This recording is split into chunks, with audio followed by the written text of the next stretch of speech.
Hello students, BCom cost account में process costing का एक सम सीखते हैं। ये जो सम है गुजरात यूनिवर्सिटी बीकॉम सेमेस्टर 5 नवंबर 2021 यूनिवर्सिटी एग्जाम में पूछा गया है। तो सबसे पहले सम समझ लेते हैं। In Eric company a product passes through 3 processes A B and C from the following information prepare process accounts. यहाँ पर प्रोसेस ए बी और सी का एक्सपेंसेस डिटेल दिया है, मटेरियल और डायरेक्ट लेबर का। In process A, raw materials of ₹5 per units were introduced। Raw material कितना introduce किया है उसका यूनिट्स दिया नहीं है, पर यूनिट ₹5 जो है वो उसका कॉस्ट दे दिया गया है। Production overheads cost 8,000 is to be distributed as 100% of direct labour, यानी तीनों प्रोसेस में डायरेक्ट लेबर जितना भी है उतना ही आपका यहाँ पर प्रोडक्शन ओवरहेड का अमाउंट भी होगा। दूसरे टेबल में आपको तीनों प्रोसेस में कितना एक्चुअल प्रोडक्शन हुआ उसका यूनिट दिया गया है, नॉर्मल वेस्टेज के परसेंटेज दिए गए हैं और नॉर्मल वेस्टेज का सेलिंग प्राइस भी दे दिया गया है। तो इतना डिटेल दिया गया है, इसके हिसाब से हमें प्रोसेस अकाउंट प्रिपेयर करने हैं। तो सबसे पहले प्रोसेस अकाउंट प्रिपेयर करेंगे, प्रोसेस ए। तो देखिए आंसर में राइट साइड पे देखिए आपके स्क्रीन के ऊपर प्रोसेस ए अकाउंट। तो प्रोसेस ए में सबसे पहले यूनिट्स इंट्रोड्यूस, कितने यूनिट्स इंट्रोड्यूस किए वो दिए नहीं है, बट पर यूनिट ₹5 दिया है, तो ये बाद में लिखेंगे। मटीरियल्स कितना 6,300 का इंट्रोड्यूस किया है, तो लिखेंगे 6,300। Direct labour 3,500। प्रोडक्शन ओवरहेड के लिए बोला गया है, production overhead cost 8,000 it to be distributed as 100% of direct labour, यानी जितना डायरेक्ट लेबर होगा उतना उसका 100% प्रोडक्शन ओवरहेड होगा, यानी सेम अमाउंट रहेगा।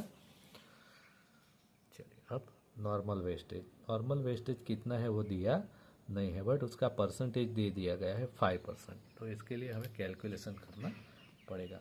Suppose 100 units introduce in process ए, ठीक है। प्रोसेस ए में 100 यूनिट्स इंट्रोड्यूस किए गए हैं। अब नॉर्मल वेस्टेज कितना है उसका 5%, यानी 5 यूनिट्स।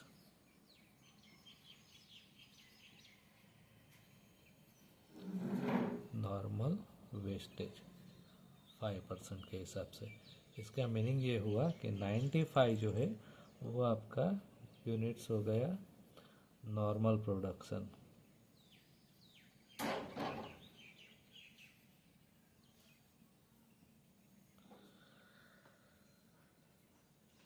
इसके ऊपर से हम इक्वेशन बनाएंगे कि अगर 5 यूनिट्स आपका नॉर्मल वेस्टेज है तो यूनिट्स कितने इंट्रोड्यूस किए 100, ठीक है, और नॉर्मल प्रोडक्शन कितना हुआ 95। तो इक्वेशन क्या बनेगा, units introduce 95, sorry normal production, अगर आपका नॉर्मल प्रोडक्शन 95 यूनिट्स का है तो यूनिट्स इंट्रोड्यूस हंड्रेड्स, 95 का 100। सो नॉर्मल प्रोडक्शन कितना हुआ आपका 1900, तो 1900 का कितना होगा। तो इस तरीके से कैलकुलेट करेंगे तो आपका आंसर आएगा 2000 यूनिट्स, यानी प्रोसेस ए में 2000 यूनिट्स इंट्रोड्यूस किए गए हैं। तो एक 2000 यूनिट जो इंट्रोड्यूस किए वो हम यहाँ पे लिखेंगे 2000 यूनिट्स, और पर यूनिट कॉस्ट कितना है ₹5। तो ₹5 के हिसाब से कैलकुलेट करेंगे तो 2000 मल्टीप्लाई बाई 5, यानी 10,000 रुपीज़ आपका कॉस्ट आएगा टोटल। चलिए अब इस साइड का टोटल कर देते हैं 2000 यूनिट्स, और अमाउंट का टोटल करते हैं 23,300 रुपीज़। यहाँ पे भी लिख देंगे 2000 यूनिट्स, अमाउंट 23,300। इसमें से नॉर्मल वेस्टेज कितना है, तो नॉर्मल वेस्टेज का परसेंटेज दे दिया गया है 5%, तो 5% के हिसाब से कितना होगा, ठीक है। तो देखते हैं इसका, इस तरीके से कैलकुलेशन करते हैं। यूनिट्स इंट्रोड्यूस, जैसे हमने फाइंड किया 2000 यूनिट्स इंट्रोड्यूस किए हैं, नॉर्मल वेस्टेज कितना है 5%, तो 5% के करेंगे तो कितना आएगा 100, ठीक है। 5% कहाँ लिखा है, यहाँ पे लिखा है, देखो नॉर्मल वेस्टेज 5%, 5% का 100 आएगा, माइनस करेंगे तो 1900 आपका नॉर्मल प्रोडक्शन आएगा। अब एक्चुअल प्रोडक्शन कितना हुआ वो भी 1900 ही आ रहा है, एक्चुअल प्रोडक्शन भी 1900, यानी नॉर्मल एबनॉर्मल गेन भी नहीं है, लॉस भी नहीं है। तो ये जो नॉर्मल वेस्टेज के यूनिट्स है यहाँ पर लिख देंगे 100 यूनिट्स। अब इसका सेल होगा तो 100 यूनिट जो है पर यूनिट कितने रुपये में बिकता है, तो उसका सेलिंग प्राइस भी दिया है यहाँ पर आपको, पर यूनिट 5 रुपीज़। तो 5 रुपीज़ के हिसाब से कैलकुलेट करेंगे तो 100 यूनिट्स का आएगा 500 रुपीज़। अब अकाउंट क्लोज करते हैं। 2000 में से 100 यूनिट्स नॉर्मल वेस्टेज यानी 1900 यूनिट्स का प्रोडक्शन होगा, वो प्रोसेस बी में ट्रांसफ़र होगा। अमाउंट लिखेंगे 22,800 रुपीज़। तो इस तरीके से आपका प्रोसेस ए अकाउंट यहाँ पर कंप्लीट होता है। ठीक है। हाँ, अगर आपको पर यूनिट कॉस्ट फाइंड करना होगा तो क्या करेंगे, per unit cost of process A, तो इसके लिए कैलकुलेशन करेंगे per unit cost of normal production is equal to normal cost divided by normal production. तो नॉर्मल कॉस्ट कितना आ रहा है आपका 22,800 डिवाइडेड बाय नॉर्मल प्रोडक्शन आ रहा है आपका 1900। तो ऐसे करेंगे तो आपको आंसर मिलेगा 12 रुपीज़। तो 12 रुपीज़ जो है आपका पर यूनिट कॉस्ट हो गया प्रोसेस ए का। अब प्रोसेस बी की बात करते हैं। तो प्रोसेस बी में ये यूनिट ट्रांसफ़र होंगे 1900 यूनिट्स, अमाउंट है 22,800 रुपीज़। प्रोसेस बी में जो भी एक्सपेंसेस है जैसे material 8,060 rupees, direct labour 3,000 rupees, production overhead का अमाउंट डायरेक्ट लेबर का 100% है, यानी डायरेक्ट लेबर 3,000 है तो प्रोडक्शन ओवरहेड भी 3,000 ही होगा। अब वेस्टेज की बात करते हैं। तो कितने यूनिट्स इंट्रोड्यूस किए 1900। अब प्रोसेस बी के लिए नॉर्मल वेस्टेज कितना है 10%, जितने यूनिट्स इंट्रोड्यूस किए उतने 10% यानी 190।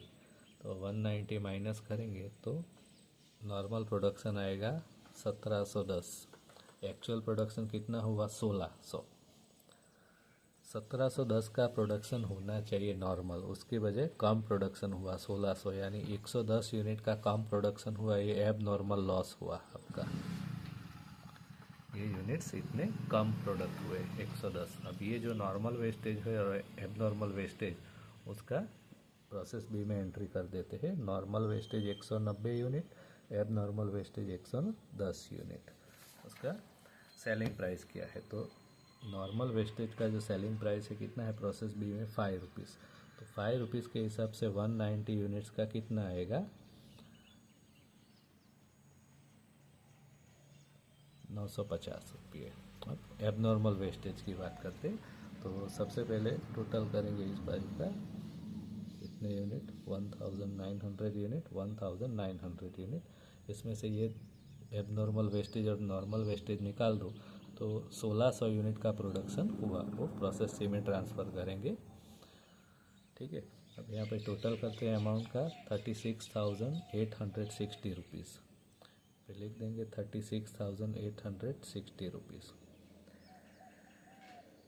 चलिए अब कॉस्ट ऑफ एबनॉर्मल वेस्टेज, ये जो एबनॉर्मल वेस्टेज है उसका कॉस्ट कितना है, तो उसके लिए फार्मूला लगाएंगे A B multiply by N C divided by N P. A B क्या है एबनॉर्मल वेस्टेज के यूनिट्स है कितने हैं 110, multiply by N C divided by N P normal production कितना है 1710 यूनिट का। नॉर्मल कॉस्ट यानी क्या आपका टोटल कॉस्ट क्या है उसमें से नॉर्मल वेस्टेज का जो भी सेलिंग प्राइस है वो माइनस हो जाएगा। ठीक है। तो टोटल आपका खर्चा कितना है 36,860, तो 36,860 आपका टोटल कॉस्ट है, उसमें से नॉर्मल वेस्टेज का 950 रुपया सेल्स प्राइस है वो माइनस हो जाएगा, तो आपका आंसर आएगा 35,910। ये आपका नॉर्मल कॉस्ट हो गया, तो 35,910 रुपये यहाँ पर लिखेंगे। तो इस तरीके से कैलकुलेट करेंगे तो एब नॉर्मल वेस्टेज का जो कॉस्ट आएगा 2,310 रुपीज़। तो ये 2,310 रुपीज़ जो है वो हम यहाँ पर लिख देंगे इस तरीके से। ठीक है।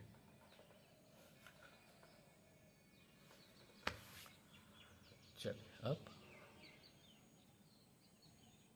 ये जो आउटपुट है प्रोसेस सी अकाउंट में ट्रांसफ़र किया 1600 यूनिट, उसका कॉस्ट कितना आएगा। तो ये जो अमाउंट है इसमें से ये दोनों अमाउंट माइनस कर दो तो उसका अमाउंट आएगा 33,600 रुपीज़।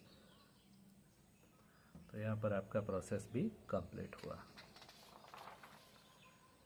ठीक है, इसका पर यूनिट अगर आपको कॉस्ट निकालना हो तो 33,600 को 1600 यूनिट से डिवाइड करेंगे तो आपका आंसर आएगा 21 रुपीज़। यानी आप यहाँ पे ऐसा लिख सकते हैं 16,000 यूनिट्स इंटू 21 रुपीज़।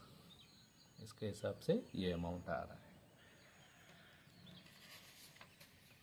चलिए अब एबनॉर्मल लॉस अकाउंट, यहाँ पर जो जितना भी एबनॉर्मल लॉस हुआ उसका अकाउंट बनाएंगे। तो कितना एबनॉर्मल लॉस है 110 यूनिट का और उसका कॉस्ट कितना है 2310 रुपये बाई कैश अकाउंट। अब ये सेल होगा 110 यूनिट का। तो एबनॉर्मल जो लॉस के यूनिट्स है वो भी नॉर्मल लॉस के यूनिट्स के हिसाब से ही बिकेंगे, 5 रुपीज़ पर यूनिट।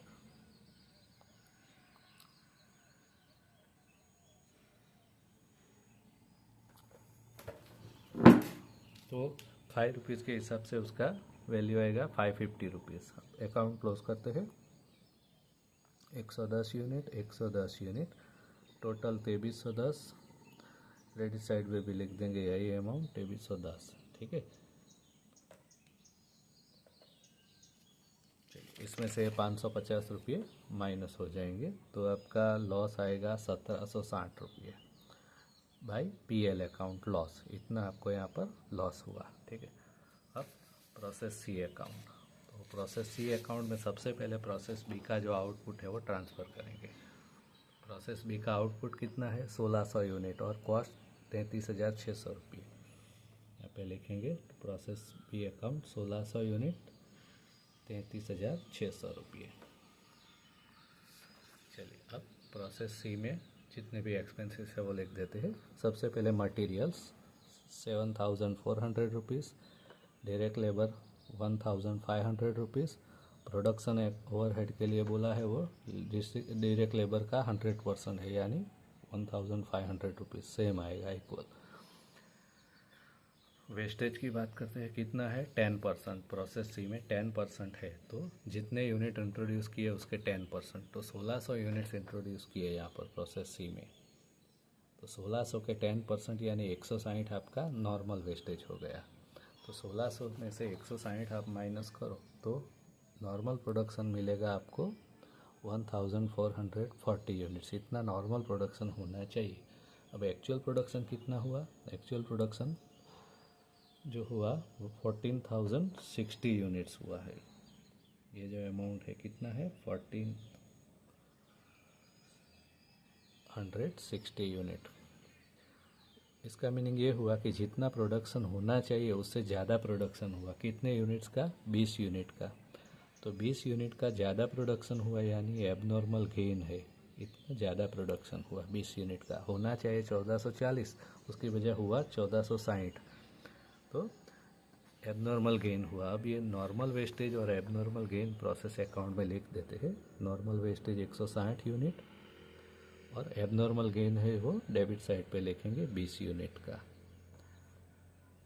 चलिए अब नॉर्मल वेस्टेज का सेल होगा तो 160 यूनिट जो है वो कितने रुपये के हिसाब से बिकने वाले हैं। तो यहाँ पर उसका सेलिंग प्राइस दिया है प्रोसेस सी में 5 रुपीज़। ठीक है, selling price of normal wastage 5 rupees. तो 5 रुपीज़ के हिसाब से कैलकुलेट करेंगे तो आंसर आ रहा है 800 रुपीज़। अब एबनॉर्मल गेन की बात करते हैं। तो ये जो 20 यूनिट है उसका कितना आ रहा है टोटल वैल्यू वो कैलकुलेट करना पड़ेगा। ठीक है, तो एबनॉर्मल गेन के लिए हम फार्मूला यूज़ करेंगे। Cost of abnormal gain is equal to abnormal units 20 units normal cost divided by normal production. तो नॉर्मल प्रोडक्शन कितना है 1440 यूनिट और नॉर्मल कॉस्ट कितना है। तो नॉर्मल कॉस्ट के लिए क्या करेंगे, सबसे पहले डेबिट साइड का टोटल करेंगे। तो डेबिट साइड का जो टोटल आएगा वो आपका यहाँ पर जो भी टोटल आएगा उसमें से क्रेडिट साइड का ये जो नॉर्मल वेस्टेज का है 800 रुपये वो माइनस करेंगे। तो डेबिट साइड का टोटल आपका आ रहा है 44,000, उसमें से 800 रुपया नॉर्मल वेस्टेज का सेलिंग वैल्यू माइनस करेंगे, 43,200 आपका नॉर्मल कॉस्ट आ रहा है इस तरीके से।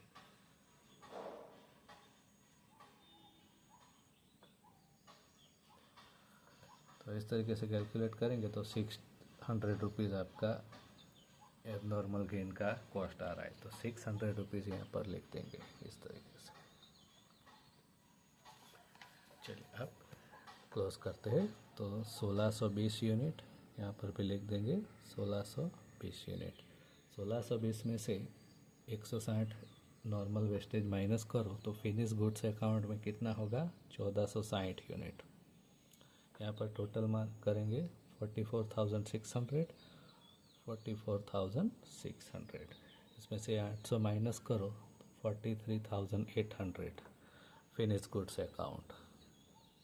ठीक है, अब पर यूनिट कितना आ रहा है तो वो कैलकुलेट करना हो तो 43,800 को 1460 से डिवाइड करो, यानी यहाँ पर ऐसा लिख सकते हैं 46 इंटू ये यूनिट से, और पर यूनिट कितना आ रहा है 30 रुपीज़ के हिसाब से आ रहा है। तो 30 रुपीज़ के हिसाब से करो तो ये आपका आ गया।